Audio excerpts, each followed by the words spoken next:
പുറത്ത് കർക്കിടകത്തിലെ കനത്ത മഴ തകർത്തു പെയ്യുന്നുണ്ടായിരുന്നു. ജനൽ ചില്ലകളിൽ തട്ടിത്തെറിക്കുന്ന മഴത്തുള്ളികൾക്ക് ഒരു താളമുണ്ടായിരുന്നെങ്കിലും സൃഷ്ടിയുടെ ഉള്ളിൽ ഭയത്തിൻ്റെ ഒരു കടൽ ഇരുമ്പുകയായിരുന്നു. അന്ന് ഓഫീസിൽ നടന്ന കാര്യങ്ങൾ ഓരോന്നായി അവളുടെ ഓർമ്മയിൽ മിന്നിമറഞ്ഞു. CEO ദേവ് വർമ്മ, പേര് പോലെ തന്നെ ഗാംഭീര്യമുള്ളവൻ, പക്ഷേ പ്രവൃത്തിയിൽ ഒരു രാക്ഷസൻ. വൈകുന്നേരം നടന്ന മീറ്റിങ്ങിൽ എല്ലാവരുടെയും മുന്നിൽ വെച്ച് അയാൾ അവളെ അധിക്ഷേപിച്ചതോർക്കുമ്പോൾ ഇപ്പോഴും സൃഷ്ടിയുടെ കൈകൾ വിറയ്ക്കുന്നുണ്ടായിരുന്നു. അവളുടെ പ്രോജക്റ്റ് ഫയലുകൾ അയാൾ വലിച്ചെറിഞ്ഞു. നിന്റെ ഈ ചവർ ഐഡിയകൾ എൻ്റെ കമ്പനിക്ക് ആവശ്യമില്ല സൃഷ്ടി, ഒന്നിനു കൊള്ളാത്തവൾ. അയാളുടെ ആക്രോശം ഇപ്പോഴും അവളുടെ കാതുകളിൽ മുഴങ്ങുന്നു. രാത്രി 12 മണി കഴിഞ്ഞു. സൃഷ്ടി ബെഡ്റൂമിലെ ലൈറ്റ് അണച്ച് ഉറങ്ങാൻ ശ്രമിച്ചു. പെട്ടെന്നാണ് മുറിക്കുള്ളിൽ ഒരു അപരിചിത ഗന്ധം അവൾ തിരിച്ചറിഞ്ഞത്. വിലകൂടിയ സിഗരറ്റിൻ്റെയും ചന്ദനത്തിൻ്റെയും കലർന്ന മണം. അവൾ ഞെട്ടി എഴുന്നേറ്റു. ജനാലയ്ക്കൽ പെയ്തിറങ്ങുന്ന മഴയുടെ പശ്ചാത്തലത്തിൽ ഒരു പുരുഷരൂപം. മിന്നൽ വെളിച്ചത്തിൽ ആ മുഖം തെളിഞ്ഞു കണ്ടപ്പോൾ സൃഷ്ടിയുടെ ശ്വാസം നിലച്ചുപോയി. സർ, അവളുടെ ശബ്ദം തൊണ്ടയിൽ കുടുങ്ങി. പേടിച്ചു പോയ സൃഷ്ടി? ദേവർമ്മ പതുക്കെ അവൾക്കടുത്തേക്ക് നടന്നു. കോട്ടും ടൈയും മാറ്റി നനഞ്ഞൊട്ടിയ ഷർട്ടിൽ അയാൾ ഒരു വേട്ടക്കാരനെ പോലെ തോന്നിപ്പിച്ചു. നിങ്ങൾ എങ്ങനെ ഇവിടെ? പ്ലീസ് പുറത്തു പോകൂ, ഞാൻ ബഹളം വയ്ക്കും. അവൾ വിറയലോടെ ബെഡിൻ്റെ കോണിലേക്ക് ഒതുങ്ങി. ദേവ് പെട്ടെന്ന് അവളുടെ കൈകളിൽ ബലമായി പിടിച്ചു. അവൻ്റെ കണ്ണുകളിൽ ഭ്രാന്തമായ ഒരു തിളക്കം. ബഹളം വയ്ക്കാനോ? ആരോട്? നിന്റെ ഈ പേടി കാണാനാണ് എനിക്ക് ഏറ്റവും ഇഷ്ടം. അവൻ അവളെ തന്നിലേക്ക് വലിച്ചടുപ്പിച്ചു. കുറച്ച് മണിക്കൂറുകൾക്ക് മുമ്പ് ഓഫീസിൽ വെച്ച് അവളെ വേദനിപ്പിച്ച ആ ഫയലുകൾ എറിഞ്ഞുടച്ച അതേ കൈകൾ ഇപ്പോൾ അവളുടെ തോളിലൂടെ ഇഴങ്ങി നീങ്ങി. എൻ്റെ വാക്കുകൾ കേൾക്കാത്തതുകൊണ്ടല്ലേ എനിക്കന്ന് അടിക്കേണ്ടി വന്നത്? നിന്നെ സ്നേഹിക്കാനും ശിക്ഷിക്കാനുമുള്ള അവകാശം എനിക്ക് മാത്രമാണ് സൃഷ്ടി. നീ എൻ്റേതാണ്, എൻ്റെ മാത്രം സൃഷ്ടി. അയാളുടെ ശബ്ദത്തിലെ ആധിപത്യം അവളെ തളർത്തിക്കളഞ്ഞു. തന്നെ ക്രൂരമായി അപമാനിച്ച അതേ മനുഷ്യൻ ഇപ്പോൾ ഒരു ഭ്രാന്തനെ പോലെ പ്രണയം മന്ത്രിക്കുന്നു. ആലിംഗനത്തിൽ സുരക്ഷിതമായിരുന്നില്ല, മറിച്ച് വരാനിരിക്കുന്ന വലിയൊരു കൊടുങ്കാറ്റിൻ്റെ സൂചനയായിരുന്നു ഉണ്ടായിരുന്നത്. ദേവവർമ്മയുടെ നെഞ്ചിലെ കടുപ്പമേറിയ മിടിപ്പ് കേട്ടു നിൽക്കുമ്പോൾ സൃഷ്ടി ഒരു കാര്യം തിരിച്ചറിഞ്ഞു. ഇതൊരു സാധാരണ പ്രണയമല്ല, ഇതൊരു കെണിയാണ്. ഈ കെണിയിൽ നിന്ന് തനിക്ക് രക്ഷപ്പെടാൻ കഴിയുമോ? ദേവവർമ്മയുടെ നെഞ്ചിലെ ചൂടിൽ അമർന്നു നിൽക്കുമ്പോൾ സൃഷ്ടിക്ക് തൻ്റെ ഹൃദയമിടിപ്പ് ചെവിയിൽ മുഴങ്ങുന്നത് പോലെ തോന്നി. ആ കൈകളുടെ ബലം അവളെ ശ്വാസം മുട്ടിച്ചു. ജനൽ ചില്ലുകളിൽ തട്ടിത്തെറിക്കുന്ന മഴത്തുള്ളികൾക്ക് പുറത്തെ കാറ്റിനേക്കാൾ വേഗതയുള്ളതുപോലെ. സർ, വിടൂ, എനിക്ക് വേദനിക്കുന്നു, അവൾ കഷ്ടപ്പെട്ട് മന്ത്രിച്ചു. ദേവ് പതുക്കെ അവളുടെ മുഖം ഉയർത്തിപ്പിടിച്ചു. മിന്നൽ വെളിച്ചത്തിൽ അവൻ്റെ കണ്ണുകളിലെ ആ നീലനിറം കത്തുന്ന തീക്കനൽ പോലെ തോന്നി. വേദനിക്കുന്നു? നിനക്ക് വേദനിക്കുമ്പോൾ എനിക്കും വേദനിക്കാറുണ്ട് സൃഷ്ടി. പക്ഷേ നീ അനുസരണക്കേട് കാണിക്കുമ്പോൾ എനിക്കൊരു മറ്റൊരു വഴിയുമില്ല. അവൻ അവളുടെ മുടിയിഴകളിലൂടെ വിരലോടിച്ചു. കുറച്ചു മുൻപ് ഓഫീസിൽ വെച്ച് ഫയലുകൾ വലിച്ചെറിഞ്ഞ് അവളെ എല്ലാവരുടെയും മുന്നിൽ വെച്ച് കരയിച്ച അതേ കൈകൾ. നിങ്ങൾ എങ്ങനെയാണ് അകത്ത് വന്നത്? എൻ്റെ വീട്ടിൻ്റെ താക്കോൽ? സൃഷ്ടിയുടെ ശബ്ദം വിറച്ചു. ദേവൊന്ന് പരിഹസിച്ചു ചിരിച്ചു. ഈ നഗരത്തിൽ എനിക്ക് തുറക്കാൻ കഴിയാത്ത വാതിലുകളില്ല സൃഷ്ടി. നിന്റെ ഓരോ ചലനവും, നീ എപ്പോൾ ഉറങ്ങുന്നു എപ്പോൾ ഉണരുന്നു എന്നുവരെ എനിക്കറിയാം. നീ എൻ്റെ നിഴലിലാണെന്ന് ഇനിയെങ്കിലും മനസ്സിലാക്കുക. ഭയത്തിൻ്റെ ഒരു മരവിപ്പ് അവളുടെ നട്ടെല്ലിലൂടെ പാഞ്ഞുപോയി. അയാൾ തന്നെ നിരീക്ഷിക്കുകയായിരുന്നു. മാസങ്ങളായി താനൊരു കെണിയിലായിരുന്നുവെന്ന് അവൾ അപ്പോഴാണ് തിരിച്ചറിഞ്ഞത്. എന്തിനാണ് എന്നോട് ഇങ്ങനെ ചെയ്യുന്നത്? ഞാൻ എന്ത് തെറ്റാണ് ചെയ്തത്? അവൾ കരച്ചിലിൻ്റെ വക്കിലെത്തി ചോദിച്ചു. ദേവ് അവളെ വിട്ട് ഒരടി പിന്നോട്ട് മാറി. തെറ്റോ? നീ ചെയ്ത ഒരേയൊരു തെറ്റ് എന്നെ പ്രണയിപ്പിക്കാൻ പ്രേരിപ്പിച്ചു എന്നതാണ്. ഈ ലോകത്ത് എനിക്ക് കീഴടങ്ങാത്ത ഒരേയൊരു കാര്യം നിന്റെ ഈ വാശിയാണ്. ആ വാശി എനിക്ക് തകർക്കണം. പെട്ടെന്ന് അവൻ അവളുടെ മേശപ്പുറത്തിരുന്ന ഒരു ചെറിയ ഫോട്ടോ ഫ്രെയിം കയ്യിലെടുത്തു. അവളുടെ അച്ഛൻ്റെയും അമ്മയുടെയും ചിത്രം. നിനക്ക് നിന്റെ കുടുംബത്തെ ഒത്തിരി ഇഷ്ടമാണല്ലേ? അവർക്ക് ഒന്നും സംഭവിക്കരുതെന്ന് നിനക്ക് ആഗ്രഹമില്ലേ? അവൻ്റെ സ്വരത്തിൽ ഒരു ഭീഷണിയുടെ നിഴൽ പടർന്നു. സൃഷ്ടി തരിച്ചു നിന്നുപോയി. ഇതൊരു വെറും പ്രണയമല്ല, ഇതൊരു അധികാരത്തിൻ്റെ കളിയാണ്.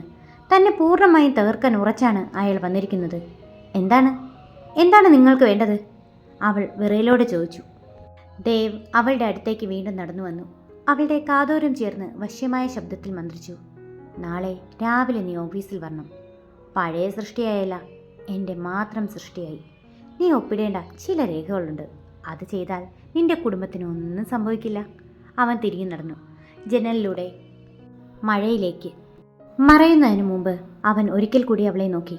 ഓർക്കുക സൃഷ്ടി, നീ ഓടിപ്പോകാൻ ശ്രമിച്ചാൽ നിന്റെ പ്രിയപ്പെട്ടവർക്ക് അതിൻ്റെ വില കൊടുക്കേണ്ടി വരും. അയാൾ പോയി കഴിഞ്ഞിട്ടും ആ മുറിയിൽ ആ സിഗരറ്റിൻ്റെ ഗന്ധം ബാക്കിയുണ്ടായിരുന്നു. താനൊരു വലിയ ചിലന്തി വലയിൽ കുടുങ്ങിയ ഇരയാണെന്ന് സൃഷ്ടി തിരിച്ചറിഞ്ഞു. പുറത്ത് മഴ തോരാതെ പെയ്യുന്നുണ്ടായിരുന്നു. ആ രാത്രി സൃഷ്ടിക്ക് ഉറങ്ങാൻ കഴിഞ്ഞില്ല. മിഴികൾ അടയ്ക്കുമ്പോൾ ദേവവർമ്മയുടെ ആ തണുത്ത നോട്ടവും അവൻ്റെ വിരലുകൾ തൻ്റെ തോളിൽ അമർന്ന പാടും അവളെ പൊള്ളിച്ചുകൊണ്ടിരുന്നു.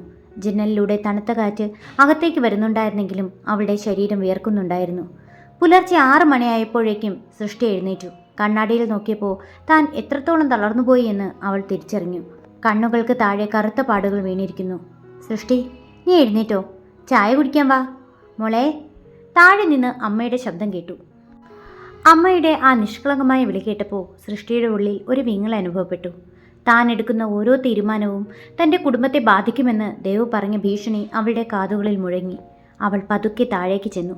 സോഫയിലിരുന്ന് പത്രം വായിക്കുന്ന അച്ഛനെ കണ്ടപ്പോൾ അവൾക്ക് കരച്ചിൽ വന്നു. തൻ്റെ പ്രിയപ്പെട്ടവർക്ക് ഒരു അബദ്ധം വരാൻ പാടില്ല. കുളിച്ച് റെഡിയായി അവൾ ഓഫീസിലേക്ക് തിരിച്ചു. കാൽമുട്ടുകൾ വിറയ്ക്കുന്നുണ്ടായിരുന്നു. ഓഫീസിലെ ഓരോ ചുവടുവെപ്പും ഒരു മരണക്കിണിയിലേക്കുള്ള യാത്ര പോലെ അവൾക്ക് തോന്നി. ക്യാബിനിലേക്ക് കയറിയപ്പോൾ അവിടെ ദേവവർമ്മ ഇരിപ്പുണ്ടായിരുന്നു. ഇന്നലെ രാത്രി കണ്ട ആ ഭ്രാന്തൻ ഭാവമല്ല ഇപ്പോൾ. പകരം തികഞ്ഞ ഗാംഭീര്യത്തോടെ ഒരു സിഗരറ്റ് പോയിച്ചുകൊണ്ട് ഫയലുകൾ നോക്കുന്ന CEO. വന്നോ സൃഷ്ടി, ഞാൻ നിന്നെ കാത്തിരിക്കുകയായിരുന്നു, അവൻ പുകയൂതിക്കൊണ്ട് പറഞ്ഞു. അവൾ മിണ്ടാതെ അവൻ്റെ മേശയ്ക്ക് മുന്നിൽ നിന്നു. ദേവ് മേശപ്പുറത്തൊരു കവർ നീക്കിവെച്ചു. അതിനുള്ളിൽ കുറച്ച് രേഖകളുണ്ടായിരുന്നു. ഇതെന്താണ്? അവൾ വിറയലോടെ ചോദിച്ചു. ഇതൊരു കരാറാണ്. അടുത്ത 2 വർഷത്തേക്ക് നീ എൻ്റെ കമ്പനിയിൽ നിന്ന് രാജിവെക്കില്ലെന്നും എൻ്റെ അനുവാദമില്ലാതെ ഈ നഗരം വിട്ട് പോകില്ലെന്നുമുള്ള ഉറപ്പ്. കൂടാതെ അവൻ ഒരു നിമിഷം നിർത്തി അവളുടെ കണ്ണുകളിലേക്ക് നോക്കി ചിരിച്ചു. നമ്മുടെ വ്യക്തിപരമായ കാര്യങ്ങൾ നീ ആരോടും പറയില്ലെന്നുള്ള രഹസ്യ ഉടമ്പടി. ഇതൊരു തടവറയാണല്ലോ സാർ. സൃഷ്ടി അറിയാതെ ശബ്ദമുയർത്തി. ദേവ് പെട്ടെന്ന് എഴുന്നേറ്റു. അവളുടെ അടുത്തേക്ക് വന്ന് മേശപ്പുറത്ത് കൈകൾ കുത്തി അവളിലേക്ക് ആഞ്ഞു നിന്നു. അതെ, ഇത് നിന്റെ തടവറയാണ്. പക്ഷേ ഇതിൽ നീ സുരക്ഷിതയായിരിക്കും. നീ ഒപ്പിട്ടില്ലെങ്കിൽ നിന്റെ അച്ഛൻ്റെ പേരിൽ ഇപ്പോൾ ബാങ്കിലുള്ള ആ പഴയ ലോൺ തിരിച്ചടയ്ക്കാത്തതിൻ്റെ പേരിൽ അദ്ദേഹത്തിന് ഇന്ന് വൈകുന്നേരം ജയിലിൽ പോകേണ്ടി വരും. ആ രേഖകൾ എൻ്റെ കയ്യിലാണ്. സൃഷ്ടി ഞെട്ടിപ്പോയി. അയാൾ തൻ്റെ കുടുംബത്തിൻ്റെ ഓരോ നാടിമിടിപ്പും അറിഞ്ഞു വെച്ചിരിക്കുന്നു. സർ, പ്ലീസ് എന്നെ ഇങ്ങനെ ദ്രോഹിക്കരുത്. അവളുടെ കണ്ണിൽ നിന്ന് ഒരു തുള്ളി കണ്ണീർ ആ കരാർ പാത്രത്തിൽ വീണു. കരയരുത് സൃഷ്ടി, നിന്റെ കണ്ണീർ എനിക്ക് ഇഷ്ടമല്ല. അവൻ തൻ്റെ വിരലുകൾ കൊണ്ട് അവളുടെ കവിളിലെ കണ്ണീർ തുടച്ചു. ഇതിലൊപ്പിടും, എന്നിട്ട് നമുക്ക് ഒരുമിച്ച് കോഫി കുടിക്കാം.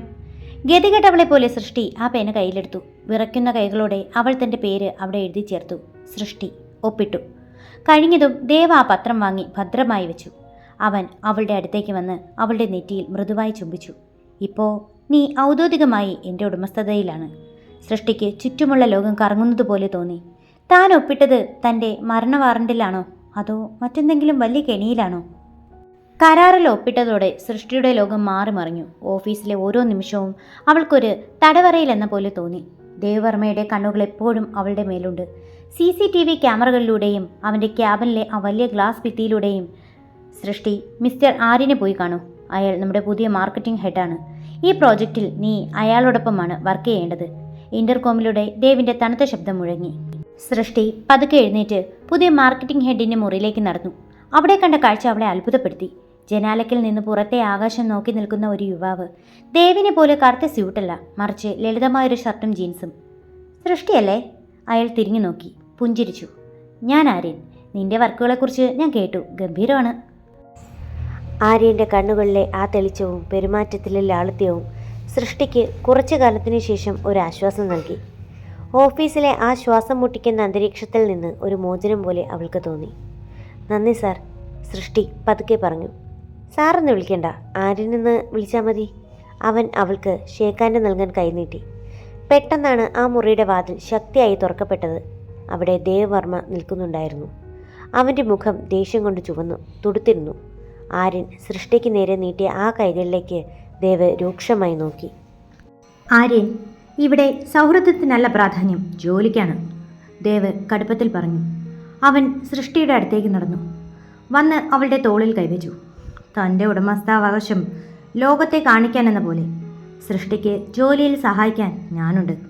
നീ നിന്റെ ഡ്യൂട്ടി മാത്രം നോക്കിയാൽ മതി. ആര്യൻ്റെ മുഖത്തെ പുഞ്ചിരി മാഞ്ഞു. അവൻ ദേവിനെ ഒന്ന് സൂക്ഷിച്ചു നോക്കി. തീർച്ചയായും സാർ, പക്ഷേ ഒരു ടീമാകുമ്പോൾ പരസ്പരമുള്ള ബഹുമാനം പ്രധാനമാണല്ലോ. ദേവ് മറുപടിയൊന്നും പറഞ്ഞില്ല. അവൻ സൃഷ്ടിയെ ബലമായി തൻ്റെ ക്യാബിനിലേക്ക് പിടിച്ചുകൊണ്ടുപോയി. വാതിലടച്ചതും അവൻ അവളെ ചുവരിലേക്ക് ചേർത്ത് നിർത്തി. നീ എന്തിനാ അവനെ നോക്കി ചിരിച്ചത്? അവൻ്റെ ശബ്ദം താഴ്ന്നതെങ്കിലും ഭയപ്പെടുത്തുന്നതായിരുന്നു. ഞാൻ പറഞ്ഞിട്ടില്ലേ നീ എൻ്റേതാണെന്ന്? നിന്റെ ഒരു നോട്ടം പോലും എൻ്റേതല്ലാത്ത മറ്റൊരാൾക്ക് നൽകാൻ എനിക്കിഷ്ടമല്ല. സർ, അയാൾ നമ്മുടെ സഹപ്രവർത്തകനല്ലേ, എന്തിനാണ് ഇങ്ങനെ? സൃഷ്ടി കരച്ചിലോട് ചോദിച്ചു. സഹപ്രവർത്തകനോ? ദേവ് പരിഹസിച്ചു, ചിരിച്ചു. നിനക്കറിയില്ല സൃഷ്ടി, നിന്നെ സംരക്ഷിക്കാൻ ഏതറ്റം വരെയും പോകും. ആ ആര്യൻ നിന്റെ ജീവിതത്തിൽ ഒരു അപകടമാണ്. അവനിൽ നിന്ന് അകന്നു നിൽക്കുക. ഇത് എൻ്റെ അവസാനത്തെ മുന്നറിയിപ്പാണ്. ദേവ് അവിടെ നിന്ന് പോയി കഴിഞ്ഞപ്പോൾ സൃഷ്ടി തളർന്നിരുന്നു. പക്ഷേ അവളുടെ ഉള്ളിൽ ഒരു പുതിയ ചിന്ത ഉദിച്ചു. ആര്യൻ്റെ കണ്ണുകളിൽ ദേവിനെക്കുറിച്ചുള്ള ഒരു തിരിച്ചറിവ് അവൾ കണ്ടിരുന്നു. തനിക്ക് ഈ നരകത്തിൽ നിന്ന് രക്ഷപ്പെടാൻ ആര്യൻ ഒരു സഹായകമാകുമോ? അതേസമയം തൻ്റെ ക്യാബിനിലിരുന്ന് ആര്യൻ പുറത്തെ ആകാശം നോക്കി ഗൗരവത്തിൽ ചിന്തിക്കുകയായിരുന്നു. അവൻ അവിടെ വന്നത് വെറുമൊരു ജോലിക്ക് വേണ്ടിയായിരുന്നില്ല. ദേവ് വർമ്മയുടെ രഹസ്യങ്ങൾ തേടിയുള്ള അവൻ്റെ യാത്ര തുടങ്ങിക്കഴിഞ്ഞു. ഓഫീസ് സമയം കഴിഞ്ഞ് എല്ലാവരും പോയിട്ടും സൃഷ്ടി തൻ്റെ ഡെസ്കിൽ തളർന്നിരിക്കുകയായിരുന്നു. ദേവ് വർമ്മ തൻ്റെ ക്യാബിനിലിരുന്ന് ആരെയോ ഫോണിൽ വിളിച്ച് ഗൗരവമായി സംസാരിക്കുന്നത് ഗ്ലാസ് ഭിത്തിയിലൂടെ അവൾക്ക് കാണാം. ഇടയ്ക്കിടെ അയാളുടെ കടുത്ത നോട്ടം അവളിലേക്ക് വന്ന് പതിക്കുന്നുണ്ടായിരുന്നു. പെട്ടെന്ന് അവളുടെ ഫോണിൽ ഒരു മെസ്സേജ് വന്നു. ഒരു അപരിചിത നമ്പറിൽ നിന്നായിരുന്നു അത്. സൃഷ്ടി, പേടിക്കരുത്, ഞാൻ ആര്യനാണ്. ഇന്ന് രാത്രി നിന്റെ വീടിൻ്റെ പിൻവശത്തുള്ള പാർക്കിൽ വരാൻ പറ്റുമോ? നിനക്കറിയാത്ത ചില സത്യങ്ങൾ എനിക്ക് പറയാനുണ്ട്. സൃഷ്ടിയുടെ ഹൃദയം വേഗത്തിൽ മിടിച്ചു. ആര്യനെ വിശ്വസിക്കാമോ? അതോ ഇതും ദേവ് ഒരുക്കിയ മറ്റേതെങ്കിലും കെണിയാണോ? പക്ഷേ ഈ നരകത്തിൽ നിന്ന് രക്ഷപ്പെടാൻ ഇതൊരു വഴിയാണെങ്കിലോ? രാത്രി 10 മണിയായി. ദേവ് അവളെ വീട്ടിലാക്കി പോയതിനു ശേഷം വീട്ടുകാർ ഉറങ്ങിയെന്ന് ഉറപ്പുവരുത്തി സൃഷ്ടി പതുക്കെ പുറത്തിറങ്ങി. മഞ്ഞ് വീഴുന്ന ആ രാത്രിയിൽ പാർക്കിലെ മരങ്ങൾക്കിടയിൽ ആര്യൻ അവളെ കാത്തു നിൽക്കുന്നുണ്ടായിരുന്നു. നീ വരുമെന്ന് എനിക്കറിയായിരുന്നു, ആര്യൻ ഗൗരവത്തിൽ പറഞ്ഞു. എന്തിനാണ് എന്നെ ഇങ്ങോട്ട് വിളിച്ചത്? ദേവ് അറിഞ്ഞാ? സൃഷ്ടിക്ക് വാക്കുകൾ പൂർത്തിയാക്കാൻ കഴിഞ്ഞില്ല. ദേവർമ്മ ഒരു ക്രിമിനലാണ് സൃഷ്ടി. നീ വിചാരിക്കുന്നത് പോലെ വെറും ഒരു കടുപ്പക്കാരനായ ബോസ് മാത്രമല്ല അയാൾ. ആര്യൻ അവളുടെ അടുത്തേക്ക് വന്നു.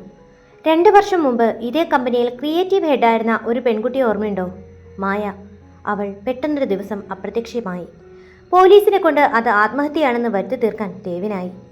സൃഷ്ടി ഞെട്ടിപ്പോയി. മായ? അവൾക്ക് എന്തുപറ്റി?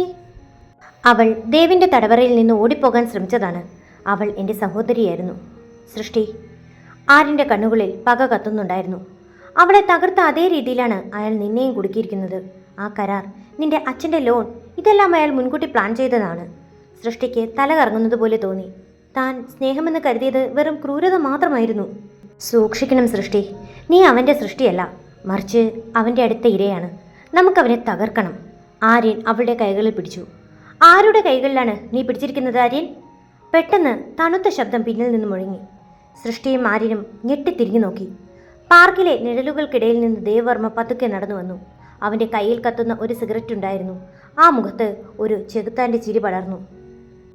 ഞാൻ പറഞ്ഞതല്ലേ സൃഷ്ടി, നിന്റെ ഓരോ ചലനവും ഞാൻ അറിയുന്നുണ്ടെന്ന്.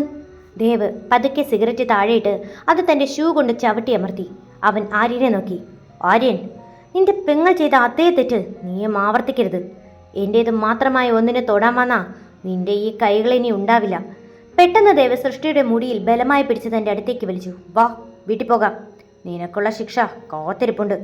ആര്യൻ തടയാൻ നോക്കിയെങ്കിലും ദേവിനൊപ്പം ഉണ്ടായിരുന്ന ഗുണ്ടകൾ അവനെ വളഞ്ഞു. സൃഷ്ടിയുടെ നിലവിളി ആ രാത്രിയുടെ നിശബ്ദതയിൽ അലിഞ്ഞുപോയി. ദേവർമ്മ സൃഷ്ടിയെ വലിച്ചിഴിച്ച് തൻ്റെ കാറിലേക്ക് കയറ്റി. ആര്യൻ ഗുണ്ടകളോട് പൊരുതാൻ ശ്രമിക്കുന്നത് കാറിൻ്റെ മിററിലൂടെ അവൻ കണ്ടു. പക്ഷേ കാർ ചീറിപ്പാഞ്ഞു കഴിഞ്ഞിരുന്നു. ഭയം കൊണ്ട് വിറയ്ക്കുകയായിരുന്നു സൃഷ്ടി. കാറിനുള്ളിലെ ആ തണുപ്പിലും അവളുടെ വിയർപ്പ് തുള്ളികൾ താഴേക്ക് ഒലിച്ചിറങ്ങി. സർ, എന്നെ വിടൂ, ഞാൻ ആരോടൊന്നും പറയില്ല, അവൾ കരഞ്ഞുകൊണ്ട് അപേക്ഷിച്ചു. ദേവ് മറുപടി ഒന്നും പറഞ്ഞില്ല. അവൻ സ്റ്റിയറിംഗിൽ മുറുക്കി പിടിച്ചിരിക്കുകയായിരുന്നു. അവൻ്റെ താടിയെല്ലുകൾ ദേഷ്യം കൊണ്ട് വിറയ്ക്കുന്നുണ്ടായിരുന്നു. നഗരത്തിന് പുറത്തുള്ള ഒരു വിജനമായ ഫാം ഹൗസിലേക്കാണ് അവൻ കാർ ഓടിച്ചു കയറ്റിയത്. കാർ നിന്നതും അവൻ അവളെ ബലമായി പുറത്തേക്ക് വലിച്ചിറക്കി. ആ വലിയ ബംഗ്ലാവിനുള്ളിലെ ഇരുട്ടിലേക്ക് അവളെ തള്ളിയിട്ടു. ഇവിടെ ആരും വരില്ല സൃഷ്ടി, നിന്റെ ആര്യനും നിന്റെ വീട്ടുകാരും പോലും. അവൻ അവളുടെ മുഖത്തിന് നേരെ വിരൽ ചൂണ്ടി ആക്രോശിച്ചു. ഞാൻ നിന്നെ സ്നേഹിച്ചു, നിനക്ക് വേണ്ടതെല്ലാം തന്നു. എന്നിട്ട് നീ ആ ശവത്തിൻ്റെ അനിയനോടൊപ്പം എന്നെ ചതിക്കാൻ നോക്കിയോ? അവൻ അവളുടെ തോളുകളിൽ ബലമായി പിടിച്ചു. തീവ്രതയോടെ അയാൾ അവളെ ചേർത്ത് പിടിച്ചു. പക്ഷേ ആ ആലിംഗനത്തിൽ പ്രണയത്തേക്കാൾ കൂടുതൽ പകയായിരുന്നു. നീ വിചാരിച്ചത് ആര്യൻ നിന്നെ രക്ഷിക്കുമെന്നാണോ? മായയും അങ്ങനെയാണ് വിചാരിച്ചത്. അവസാനം അവൾക്ക് എന്ത് സംഭവിച്ചുവെന്ന് നീ കണ്ടില്ലേ? അവൻ ഭ്രാന്തമായി ചിരിച്ചു. നിങ്ങൾ അവളെ കൊന്നതാണല്ലേ? സൃഷ്ടി ധൈര്യം സംഭരിച്ച് ചോദിച്ചു. ദേവ് അവളുടെ കാതോരം വന്ന് മന്ത്രിച്ചു. കൊന്നതല്ല സൃഷ്ടി, അവൾ എന്നെ വിട്ടുപോകാൻ ശ്രമിച്ചു. എൻ്റേതല്ലാത്ത ഒന്നിനും ഈ ഭൂമിയിൽ നിലനിൽപ്പില്ല. നീയും എന്നെ വിട്ടുപോകാൻ ശ്രമിച്ചാ. പെട്ടെന്ന് പുറത്തൊരു വലിയ ശബ്ദം കേട്ടു. ഫാം ഹൗസിൻ്റെ മുൻവാതിൽ തകർത്തുകൊണ്ട് ഒരു ജീപ്പ് അകത്തേക്ക് പാഞ്ഞു കയറി. അതിൽ നിന്ന് ആര്യനും പോലീസും പുറത്തിറങ്ങി. ദേവർമ്മ, നിന്റെ കളി അവസാനിച്ചിരിക്കുന്നു, ആര്യൻ വിളിച്ചു പറഞ്ഞു. ദേവൻ ഞെട്ടിപ്പോയി. അവൻ സൃഷ്ടിയെ ഒരു പരിച പോലെ തനിക്ക് മുന്നിൽ നിർത്തി. അവൻ്റെ കയ്യിൽ ഒരു ചെറിയ കത്തി തിളങ്ങുന്നുണ്ടായിരുന്നു. ആരും എടുക്കരുത്, അടുത്ത ഇവളെങ്ങ കൊല്ലും. സൃഷ്ടിക്ക് തൻ്റെ കഴുത്തിന് താഴെ ആ തണുത്ത ലോഹം സ്പർശിക്കുന്നത് അനുഭവപ്പെട്ടു. പക്ഷേ ഇത്തവണ അവൾ കരഞ്ഞില്ല. അവളുടെ ഉള്ളിൽ ഭയത്തിന് പകരം ഒരു കനലെരിഞ്ഞു തുടങ്ങിയിരുന്നു. ദേവ് തൻ്റെ കുടുംബത്തെ തകർക്കുമെന്ന് പറഞ്ഞപ്പോൾ തളർന്നുപോയ അതേ സൃഷ്ടിയല്ലായിരുന്നു ഇപ്പോൾ അവിടെ ഉണ്ടായിരുന്നത്. അവൾ പതുക്കി തൻ്റെ കൈകൾ ദേവിൻ്റെ കൈകൾക്ക് മുകളിൽ വെച്ചു. നിങ്ങളെന്നെ കൊല്ലില്ല ദേവ്, കാരണം നിങ്ങളൊരു ഭീരുവാണ്. അവളുടെ ആ വാക്കുകൾ ദേവിനെ ഒരു നിമിഷം തളർത്തി. ആ തക്കം നോക്കി സൃഷ്ടി അവൻ്റെ കയ്യിൽ കടിക്കുകയും സർവ്വശക്തിയുമെടുത്ത് അവനെ തള്ളുകയും ചെയ്തു. ആര്യൻ ഓടി വന്ന് ദേവിനെ കീഴ്പ്പെടുത്തി. പോലീസ് ദേവിനെ വിലങ്ങു വെച്ചു കൊണ്ടുപോകുമ്പോൾ അവൻ അവസാനമായി സൃഷ്ടിയെ നോക്കി. ആ കണ്ണുകളിൽ ഇപ്പോഴും ആ ഭ്രാന്തമായ പ്രണയം ബാക്കിയുണ്ടായിരുന്നു. പക്ഷേ സൃഷ്ടി അവനെ നോക്കിയില്ല. അവൾ ആര്യൻ്റെ അടുത്തേക്ക് നടന്നു. ദേവർമ്മ ജയിലിലായിട്ട് 6 മാസങ്ങൾ കഴിഞ്ഞു. സൃഷ്ടി പതുക്കെ സാധാരണ ജീവിതത്തിലേക്ക് മടങ്ങി വരികയായിരുന്നു. ആര്യൻ്റെ സഹായത്തോടെ അവൾ തുടങ്ങിയ പുതിയ ഡിസൈനിങ് സ്റ്റുഡിയോ വിസ്മയ നല്ല രീതിയിൽ മുന്നോട്ട് പോകുന്നു. എങ്കിലും തനിച്ചാക്കുമ്പോൾ ആ പഴയ രാത്രിയുടെ ഓർമ്മകൾ അവളെ ഇന്നും വേട്ടയാടാറുണ്ട്. ഒരു വൈകുന്നേരം സ്റ്റുഡിയോയിൽ ഫയലുകൾ നോക്കിയിരിക്കുമ്പോൾ സൃഷ്ടിയുടെ ഫോണിലേക്ക് ഒരു അജ്ഞാത നമ്പറിൽ നിന്ന് ഒരു വീഡിയോ സന്ദേശം വന്നു. വിറയ്ക്കുന്ന കൈകളോടെ അവൾ അത് തുറന്നു. അതൊരു പഴയ വീഡിയോ ആയിരുന്നു. ഒരു ഇരുണ്ട മുറിയിൽ മായ, ആര്യൻ്റെ സഹോദരി, കരഞ്ഞുകൊണ്ടിരിക്കുന്നു. വീഡിയോയുടെ അവസാനം ക്യാമറയ്ക്ക് പിന്നിൽ നിന്ന് ദേവർമ്മയുടെ ശബ്ദം കേൾക്കാം. സൃഷ്ടി, നീ വിചാരിച്ചോ ഇത് അവസാനിച്ചുവെന്ന്? ചങ്ങലകൾ പൊട്ടിച്ചാലും മുറിപ്പാടുകൾ മായുകയില്ല. ഞാൻ നിനക്കായി ഒരു സമ്മാനം കരുതിയിട്ടുണ്ട്. സൃഷ്ടി ഞെട്ടിപ്പോയി. അയാൾ ജയിലിലല്ലേ, പിന്നെ എങ്ങനെ ഈ സന്ദേശം? അവൾ ഉടനെ ആര്യനെ വിളിച്ചു. പക്ഷേ ആര്യൻ്റെ ഫോൺ സ്വിച്ച് ഓഫ് ആയിരുന്നു. അപ്പോഴാണ് ഓഫീസിന് പുറത്ത് ഒരു കറുത്ത കാർ വന്നു നിന്നത്. അതിൽ നിന്ന് ഇറങ്ങിയത് ദേവർമ്മയുടെ വലം കൈയായിരുന്ന വിഷു ആയിരുന്നു. അവൻ ഒരു ചെറിയ പെട്ടിയുമായി അകത്തേക്ക് വന്നു. മാഡം, സാർ ഇത് തരാൻ ഏൽപ്പിച്ചെന്നാണ്. വിശ്വം അത് മേശപ്പുറത്ത് വെച്ചു. സൃഷ്ടി പേടിയോടെ ആ പെട്ടി തുറന്നു. അതിനുള്ളിൽ ഒരു പഴയ ഡയറിയും ഒരു താക്കോലും ഉണ്ടായിരുന്നു. ആ ഡയറി മയുടേതായിരുന്നു. അതിൽ അവൾ അവസാനമായി എഴുതിയ വരികൾ സൃഷ്ടിയെ തളർത്തിക്കഴിഞ്ഞിരുന്നു. ദേവർമ്മ ഒരു വ്യക്തിയല്ല, അതൊരു രോഗമാണ്. അവൻ ആരെ സ്നേഹിക്കുന്നുവോ അവരെ അവൻ നശിപ്പിക്കും. ആര്യൻ വിചാരിക്കുന്നത് എന്നെ രക്ഷിക്കാനാണെന്നാണ്. പക്ഷേ സത്യം മറ്റൊന്നാണ്. അപ്പോഴേക്കും സ്റ്റുഡിയോയുടെ ലൈറ്റുകൾ ഓരോന്നായി അണയാൻ തുടങ്ങി. ഇരുട്ടിൽ ആരോ നടന്നു വരുന്ന ശബ്ദം. സൃഷ്ടി! ആ വിളി കേട്ടതും അവൾ തറഞ്ഞു നിന്നുപോയി. അത് ദേവർമ്മയുടെ ശബ്ദമായിരുന്നു. പക്ഷേ അവൻ ജയിലിലല്ലേ? ഇരുട്ടിൽ നിന്ന് ഒരാൾ രൂപം കൊണ്ട് അത് ദേവായിരുന്നില്ല. പക്ഷേ ദേവിനെ പോലെ വസ്ത്രം ധരിച്ച ദേവിൻ്റെ അതേ ശരീരപ്രകൃതിയുള്ള മറ്റൊരാൾ. നീ ആരാണ്? സൃഷ്ടി അലറി ചോദിച്ചു. ഞാൻ ദേവർമ്മയുടെ നിഴലാണ് സൃഷ്ടി. അവൻ ജയിലിലാണെങ്കിലും അവൻ്റെ സാമ്രാജ്യം ഇപ്പോഴും സജീവമാണ്. അയാൾ ചിരിച്ചുകൊണ്ട് പറഞ്ഞു. നിന്റെ ആര്യൻ എവിടെയാണെന്ന് അറിയണോ? അയാൾ തൻ്റെ ഫോണിലെ ഒരു ചിത്രം കാണിച്ചു. ആര്യൻ ഒരു കസേരയിൽ കെട്ടിയിടപ്പെട്ടിരിക്കുന്നു. അവൻ്റെ മുഖത്ത് ചോരപ്പാടുകൾ ഉണ്ടായിരുന്നു. ആര്യനെ വിടൂ, അവൻ ഇതിൽ പങ്കില്ല. സൃഷ്ടി കരഞ്ഞു. പങ്കുണ്ട് സൃഷ്ടി. മായയെ കൊന്നത് ദേവർമ്മയാണെന്ന് നീ വിശ്വസിച്ചു. പക്ഷേ സത്യം എന്താണെന്ന് ആ ഡയറിയിലുണ്ട്. മായയെ ഭ്രാന്താലയത്തിലേക്ക് മാറ്റിയത് അവളുടെ സ്വന്തം സഹോദരൻ ആര്യനായിരുന്നു. ദേവ് അവളെ അവിടെ നിന്ന് രക്ഷിക്കാൻ ശ്രമിക്കുകയായിരുന്നു. സൃഷ്ടി വിശ്വസിക്കാനാവാതെ ആ ഡയറിയിലെ ബാക്കി താളുകൾ മറിച്ചു. അതിൽ ആര്യൻ്റെ ക്രൂരതകളെക്കുറിച്ച് മായ എഴുതിയിരിക്കുന്നു. ആര്യൻ ഒരു സൈക്കോപതിക് വ്യക്തിത്വമുള്ള ആളാണെന്നും ദേവർമ്മ അവളോട് കാണിച്ചത് ക്രൂരമായ പ്രണയമായിരുന്നെങ്കിലും അതവളെ സംരക്ഷിക്കാനായിരുന്നുവെന്നും അതിലുണ്ടായിരുന്നു. താൻ ഇത്രയും കാലം വിശ്വസിച്ച നായകൻ വില്ലനും വില്ലൻ എന്ന് കരുതിയ ആൾ തൻ്റെ രക്ഷകനുമായിരുന്നു. ദേവർമ്മ ഇന്ന് ജയിലിൽ നിന്ന് പരോളിലിറങ്ങും. പക്ഷേ അവൻ വരുന്നത് നിന്നെ തേടിയല്ല, അവനെ ചതിച്ച ആര്യനെ തേടിയാണ്. നീ ആരുടെ കൂടെ നിൽക്കും സൃഷ്ടി? പെട്ടെന്ന് സ്റ്റുഡിയോയുടെ വാതിൽ തകർത്ത് ആര്യൻ അകത്തേക്ക് കയറി. അവൻ്റെ കയ്യിൽ ഒരു തോക്കുണ്ടായിരുന്നു. അവൻ്റെ മുഖത്തെ ആ നിഷ്കളങ്കമായ പുഞ്ചിരി ഇപ്പോൾ മാഞ്ഞു പോയിരിക്കുന്നു. അവിടെ ഒരു ക്രൂരത പടർന്നിരുന്നു. സൃഷ്ടി, ആ ഡയറി ഇങ്ങ് തന്നേക്കൂ. അവൻ നിന്നോട് നുണ പറയുകയാണ്. ആര്യൻ പതുക്കെ അവൾക്കടുത്തേക്ക് വന്നു. സൃഷ്ടി പേടിയോടെ പുറകോട്ട് മാറി. ഇപ്പോൾ അവൾക്ക് മുന്നിൽ 2 രാക്ഷസന്മാരുണ്ട്. ഒരാൾ സ്നേഹം കൊണ്ട് തടവിലാക്കുന്നവൻ, മറ്റൊരാൾ വിശ്വാസം കൊണ്ട് ചതിക്കുന്നവൻ. ആര്യൻ്റെ കയ്യിലുള്ള തോക്ക് മിന്നൽ വെളിച്ചത്തിൽ തിളങ്ങി. അവൻ്റെ കണ്ണുകളിൽ മുമ്പ് കണ്ടിരുന്ന ആ ശാന്തത ഇപ്പോഴില്ല. പകരം വർഷങ്ങളായി ഒളിപ്പിച്ചു വെച്ച പകയും വന്യതയും മാത്രം. സൃഷ്ടി, ആ ഡയറിങ് തന്നിക്കൂ. നിനക്ക് സത്യം അറിയില്ല. ദേവർമ്മൻ നിന്നെ ബ്രെയിൻ വാഷ് ചെയ്തിരിക്കുകയാണ്. ആര്യൻ പതുക്കെ അടുത്തേക്ക് വന്നു. നിർത്തൂ ആര്യൻ, സൃഷ്ടി ഉറച്ച ശബ്ദത്തിൽ പറഞ്ഞു. ഈ ഡയറിയിൽ മായ എഴുതിയിരിക്കുന്നത് നിന്നെക്കുറിച്ചാണ്. അവളെ നീയാണ് തടവിലാക്കിയത്. എന്നിട്ട് അതിൻ്റെ കുറ്റം ദേവിൻ്റെ മേൽ കെട്ടിവെച്ചു. എന്തിനായിരുന്നു ഇത്? ആര്യൻ പെട്ടെന്ന് പൊട്ടിച്ചിരിച്ചു. ആ ചിരി മുറിയിലാകെ പ്രതിധ്വനിച്ചു. അവൾ എൻ്റെ വഴിക്ക് തടസ്സമായിരുന്നു സൃഷ്ടി. ദേവിൻ്റെ സ്വത്തുക്കളും അധികാരവും എനിക്ക് വേണമായിരുന്നു. അവൾ അത് ദേവിനോട് പറയുമെന്ന് പേടിച്ചാണ് ഞാൻ അവളെ മാറ്റിയത്. പക്ഷെ നീ എനിക്ക് വേറെ ആരോ ആണ്. നിന്നെ എനിക്ക് വിട്ടുകൊടുക്കാൻ പറ്റില്ല. ആര്യൻ തോക്ക് സൃഷ്ടിക്ക് നേരെ ചൂണ്ടി. ആ ഡയറി ഇങ്ങ് തരൂ, അല്ലെങ്കിൽ എന്തു ചെയ്യും ആര്യൻ? ഇരുട്ടിൽ നിന്ന് മറ്റൊരു ശബ്ദം മുഴങ്ങി. ആ ശബ്ദം കേട്ടതും ആര്യൻ്റെ മുഖം വിളറി. മുറിയുടെ വാതിൽക്കൽ ദേവർമ്മ നിൽക്കുന്നു. ജയിൽ വസ്ത്രമല്ല, കറുത്ത ഷർട്ടും കോട്ടും ധരിച്ച് പഴയ അതേ ഗാംഭീര്യത്തോടെ അവൻ്റെ കയ്യിൽ ഒരു മുറിവുണ്ടായിരുന്നു. പക്ഷേ കണ്ണുകളിൽ ആ പഴയ തീഷ്ണതയുണ്ട്. ദേവ്, സൃഷ്ടി അറിയാതെ വിളിച്ചുപോയി. സൃഷ്ടിയെ തൊടാൻ നിനക്ക് ധൈര്യമുണ്ടോ ആര്യൻ? ദേവ് പതുക്കെ നടന്നു വന്നു. നീ വിചാരിച്ചു ഞാൻ ജയിലിൽ കിടന്ന് മരിക്കുമെന്ന്. പക്ഷേ എൻ്റെ നിരപരാധിത്വം തെളിയിക്കുന്ന തെളിവുകൾ മായ തന്നെ എനിക്ക് തന്നിരുന്നു. ആര്യൻ വിറയ്ക്കുന്ന കൈകളോടെ തോക്ക് ദേവിന് നേരെ തിരിച്ചു. അടുക്കരുത്, അടുത്താൽ ഞാൻ വെടിവെക്കും. ദേവ് ചിരിച്ചു. അവൻ ഭയമില്ലാതെ ആര്യൻ്റെ അടുത്തേക്ക് നടന്നു. തോക്കിൻ്റെ കുഴൽ ദേവിൻ്റെ നെഞ്ചിൽ മുട്ടി. വെടിവെക്കൂ ആര്യൻ, നിനക്ക് അതിനുള്ള ധൈര്യം ഉണ്ടെങ്കിൽ ചെയ്യൂ. പക്ഷേ ഓർക്കുക, പുറത്ത് പോലീസ്. വളഞ്ഞു കഴിഞ്ഞു. നിന്റെ കളി അവസാനിച്ചു. ആര്യൻ പരിഭ്രാന്തനായി ചുറ്റും നോക്കി. ആ തക്കം നോക്കി ദേവ് അവൻ്റെ കൈ തിരിച്ച് തോക്ക് തട്ടിമാറ്റി. മിന്നൽ വേഗത്തിൽ ദേവ് അവനെ കീഴ്പ്പെടുത്തി ചുവരിലേക്ക് ചേർത്ത് നിർത്തി. ഞാൻ പറഞ്ഞിട്ടില്ല ആര്യൻ, എൻ്റേതല്ലാത്ത ഒന്നിനും ഈ ഭൂമിയിൽ നിലനിൽപ്പില്ല എന്ന്. നീ എൻ്റെ സൃഷ്ടിയെ വേദനിപ്പിച്ചു. അതിനുള്ള ശിക്ഷ നീ അനുഭവിക്കും. പോലീസ് അകത്തേക്ക് ഇരച്ചു കയറി. ആര്യനെ പിടിച്ചു മാറ്റുമ്പോഴും സൃഷ്ടി തറങ്ങി നിൽക്കുകയായിരുന്നു. അവൾക്ക് വിശ്വസിക്കാൻ കഴിഞ്ഞില്ല.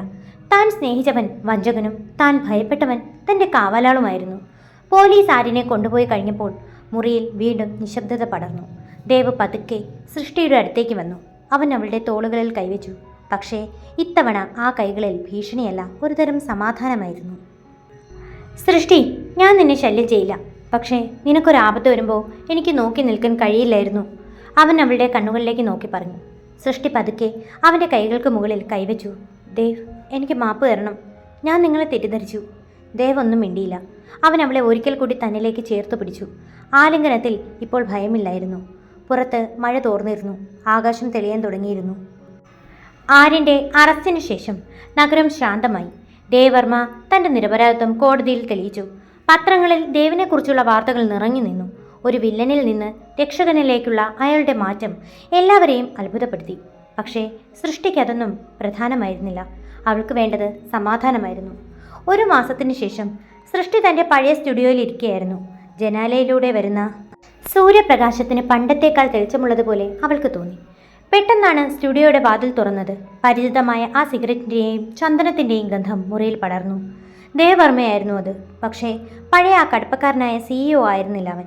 മുഖത്ത് ഒരു ചെറിയ പുഞ്ചിരി ഉണ്ടായിരുന്നു. സൃഷ്ടി, തിരക്കിലാണോ? അവൻ പതുക്കെ ചോദിച്ചു. അല്ല സാർ, വരൂ. അവൾ എഴുന്നേറ്റു. ഇപ്പോഴും എന്നെ സാറെന്ന് തന്നെയാണോ വിളിക്കുന്നത്? ദേവ് അവളുടെ അടുത്തേക്ക് നടന്നു വന്നു. അവൻ മേശപ്പുറത്തിരുന്ന അവളുടെ പുതിയ ഡിസൈനുകൾ നോക്കി. ഇവയെല്ലാം വളരെ മനോഹരമായിട്ടുണ്ട്. നിന്റെ ഉള്ളിലെ കലാകാരിക്കിപ്പോൾ കൂടുതൽ ചിറകുകൾ മുളച്ചിരിക്കുന്നു. സൃഷ്ടി പുഞ്ചിരിച്ചു. അതിന് കാരണം നിങ്ങളാണ് ദേവ്. എന്നെ ഭയത്തിൽ നിന്ന് മോചിപ്പിച്ചത് നിങ്ങളാണ്. ദേവ് അവളുടെ കണ്ണുകളിലേക്ക് നോക്കി. അവൻ പതുക്കെ അവളുടെ കൈകൾ തൻ്റെ കൈക്കുള്ളിലാക്കി. ആ പഴയ ഭ്രാന്തമായ വാശിയല്ല, മറിച്ച് ആഴത്തിലുള്ള ഒരു കരുതലായിരുന്നു ആ സ്പർശനത്തിൽ ഉണ്ടായിരുന്നത്. ഞാൻ നിന്നെ സ്നേഹിച്ചത് തെറ്റായ രീതിയിലായിരിക്കാം സൃഷ്ടി. നിന്നെ എൻ്റെ അധികാരത്തിന് കീഴിൽ നിർത്താനാണ് ഞാൻ ശ്രമിച്ചത്. പക്ഷേ നിന്നെ നഷ്ടപ്പെടുമെന്ന് തോന്നിയപ്പോഴാണ് സ്നേഹം, എന്നാൽ ഉടമസ്ഥാവകാശമല്ല, മറിച്ച് ചേർത്ത് പിടിക്കലാണെന്ന് ഞാൻ തിരിച്ചറിഞ്ഞത്. അവൻ തൻ്റെ പോക്കറ്റിൽ നിന്ന് ഒരു ചെറിയ മോതിരം എടുത്തു. ഇനി നിനക്കെൻ്റെ കമ്പനിയിൽ ജോലി ചെയ്യേണ്ടി വരില്ല. പക്ഷേ എൻ്റെ ജീവിതത്തിൽ നിനക്കൊരു സ്ഥാനമുണ്ടാകുമോ? നിന്റെ സ്വപ്നങ്ങളെ തളച്ചിടാത്ത നിന്നെ സ്നേഹിക്കാൻ മാത്രം അറിയുന്നൊരു ദേവിൻ്റെ കൂടെ വരാൻ നിനക്ക് സമ്മതമാണോ? സൃഷ്ടിയുടെ കണ്ണുകൾ നിറഞ്ഞു. അവളൊന്നും മിണ്ടിയില്ല. പകരം പതുക്കെ തൻ്റെ കൈവിരലുകൾ അവൻ്റെ വിരലുകൾക്കിടയിൽ കോർത്തു പിടിച്ചു. പുറത്ത് ആകാശം ചുവന്നു തൊടുത്തിരുന്നു. മഴ പെയ്ത് തോർന്ന മണ്ണിൽ പുതിയ പൂക്കൾ വിരിഞ്ഞു തുടങ്ങിയിരുന്നു. സൃഷ്ടിയും ദേവും വിൻഡോയിലൂടെ ആ കാഴ്ച നോക്കി നിന്നു. അവരിപ്പോൾ ആരുടെയും തടവുകാരല്ല, അവർ പരസ്പരം പ്രണയത്തിൻ്റെ ഉടമകളായിരുന്നു. കഥ പൂർണ്ണമാകുന്നു. കഥ ഇഷ്ടമായാൽ ലൈക്ക് ചെയ്യാനും ഷെയർ ചെയ്യാനും സബ്സ്ക്രൈബ് ചെയ്യാനും മറക്കല്ലേ. Thanks for watching.